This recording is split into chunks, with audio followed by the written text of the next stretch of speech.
Right now, buying a house in America feels like a high-stakes bidding war for a fixer-upper with character. Prices are skyrocketing, homes are selling for way over asking, often in cash, sight unseen. It's a frenzy, and whenever there's a frenzy you have to wonder, are we in a bubble? A housing bubble is when prices soar far beyond actual value, driven by hype and speculation.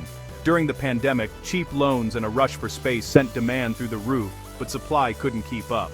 Now, first-time buyers are competing with investment firms and cash-rich buyers. Bubbles always pop, and when they do, prices crash, people owe more than their homes are worth, and the economy suffers. We're seeing all the warning signs. Prices outpacing wages, rampant speculation, and FOMO driving risky decisions. The only question is when the music stops, and who's left holding the bag. Enter the Federal Reserve, the group tasked with keeping this from turning into a disaster. Meet the Federal Reserve, the Fed, America's economic referee. Their main job: keep people employed and prices stable, especially by controlling inflation. When inflation spikes, the Fed raises interest rates to cool things down. Higher rates make borrowing more expensive. Mortgages, car loans, credit cards, all cost more. The goal: slow down spending, reduce demand, and stop prices from spiraling. It's a blunt tool, but it's the most powerful one they have. When the economy's weak, they lower rates to encourage spending. When it's overheating, they raise them to slow things down. But changing rates is like steering a cargo ship.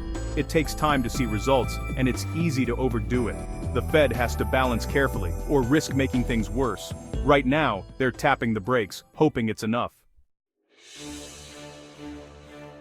The Fed just raised rates by 0.5%, a big move in central banking. The message: the era of cheap money is over.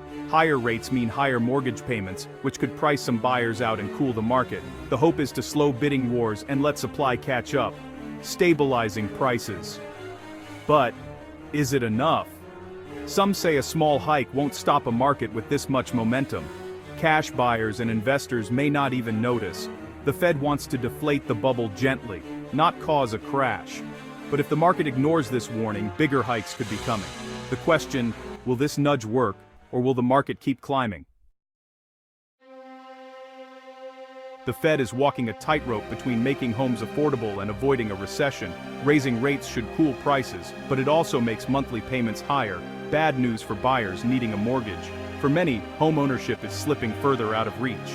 Meanwhile, if the Fed raises rates too much, it could stall the economy and cost jobs. Higher rates hit businesses too, making it harder to borrow and grow. The dilemma: cool the market without crashing the economy. The Fed needs to raise rates just enough to slow things down, but not so much that everything grinds to a halt. It's a delicate balancing act with no easy answers. Too little action, and prices keep soaring.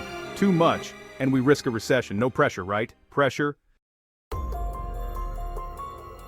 So, what's next for the US housing market?